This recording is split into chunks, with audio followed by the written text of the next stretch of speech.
Chicago is the third largest city in the United States. It is known for its vibrant nightlife, central business district, and mass urbanization. An untold reality, however, is that Chicago falls second, just after New York City, in United States cities that have displaced the most individuals. Despite Chicago being number 2 on this list, it has displaced far more people relative to its population than New York has. About 1/3 of displacements in Chicago came from 2 urban renewal projects, Hyde Park Kenwood, which displaced about 4,000 families, and Lake Meadows, which displaced another 3,400 families. Half a century before Lake Meadows came to be what it is today, the area was a small dwelling site. What was originally Groveland Park, Illinois, turned into one of the largest and most sought-after living communities in Chicago. A suburb within a city, as Lake Meadows has often been described as, changed the dynamic of living in Chicago, especially on the city's south side. Tenant demographics have shifted from working-class blacks to upper-class whites in only a few decades. The implementation of urban redevelopment projects in Chicago reveals the historical and cultural significance of urban renewal because it shows how areas that were once predominantly black have transformed to white, middle-class neighborhoods due to the clearance and redevelopment of slummed areas.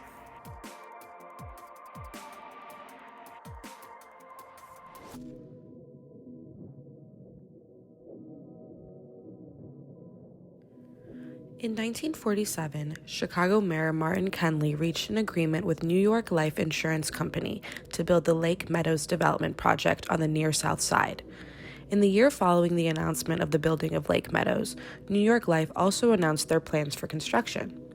While much of the proposed clearance area was already deteriorated, New York Life also demanded that several well-maintained blocks be cleared because they would offer better views of the city and in turn up the value of the properties they were building. This caused an uproar from the residents of the proposed areas. Residents from the area argued that the area was not a slum and that they were being wrongfully ousted from the land where they had invested thousands of dollars in upkeep and improvements.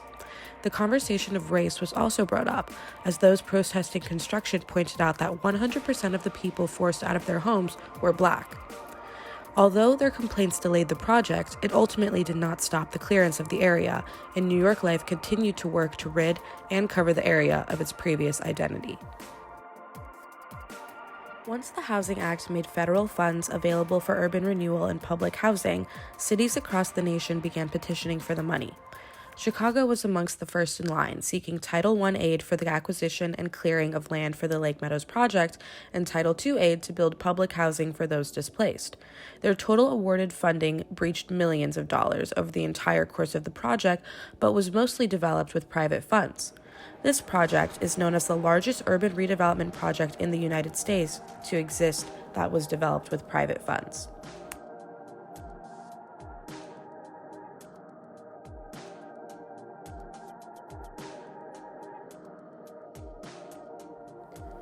The New York Life Insurance Company announced in 1950 that construction on the Lake Meadows project would begin. The construction plan featured 4 22-story apartment buildings, 5 12-story buildings, and a 13-story 601 building that would eventually be used as condominiums. The plan was broken into 2 phases. The first being the construction of the 4 22-story buildings and the 5 12-story buildings, and the second being the construction of the 13-story 601 building. After Phase 1's completion in 1953, the first family moved in. Because Lake Meadows was located within the city's Black Belt, nearly all of its first tenants were black. But as the area gained in attractiveness, white families began to move in at quicker rates and higher numbers. With Phase 2's construction almost completed, more and more families moved into the area, and Lake Meadows was growing at an astonishing rate. In 1960, after nearly 10 years of construction, the original Lake Meadows redevelopment project was fully built. It was known as the biggest urban renewal project ever in Chicago, holding 1,640 units on over 700 acres of land at the time of its completion. With the project being completed and thousands of new residents moving in that same year, it was declared that a shopping center would open in Lake Meadows on 35th Street and Martin Luther King Drive to go along with the new housing establishments in the area. The project would span over an additional 70 acres of land and was developed with the intention that it would draw more traffic into the area.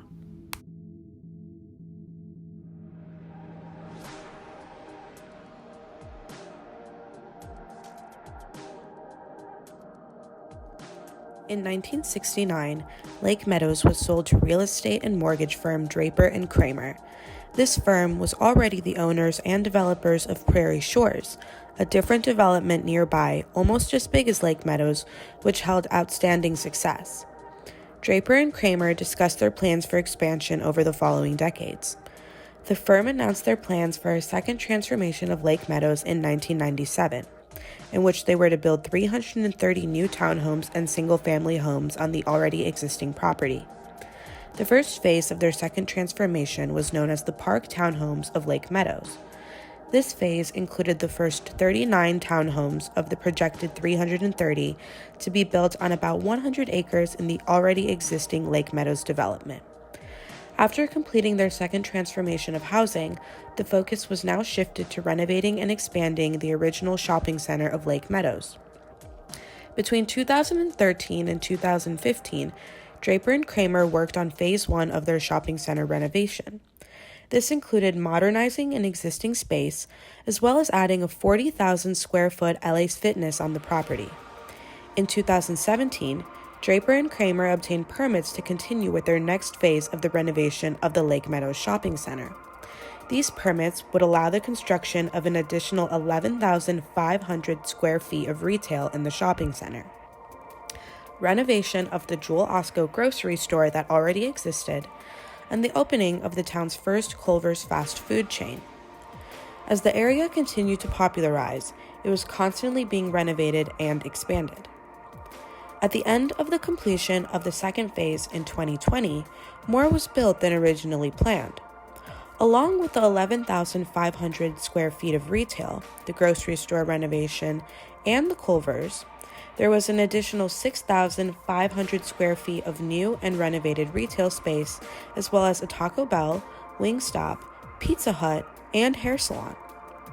Their plan, however, was not finished, and they still had one more phase before completion. However, due to the COVID-19 pandemic, their plans were put and remain at a halt.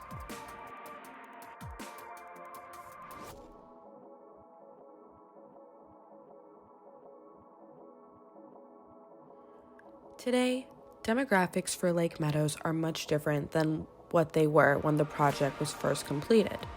What was once an area that was fully occupied by Black lower-class residents in the city's Black Belt is now predominantly middle to upper-class whites. Lake Meadows awards itself for being a modern neighborhood in Chicago. There are nearly 55,000 residents in Lake Meadows with a median age of 38. Over 65% of these residents classify themselves as white. 89% of the residents work white-collar classified jobs, holding an average household income of just shy of $80,000. Over half the residents live in non-family households, and over 80% live in households without children. Often referred to as a suburb within a city, Lake Meadows has grown to one of the most sought-after neighborhoods to live in Chicago. Despite its location being on the south side of the city, which is notorious for its high crime levels and violence, Lake Meadows is one of the most popular, safe, and thriving neighborhoods to live in for young up-and-coming couples, singles, or families.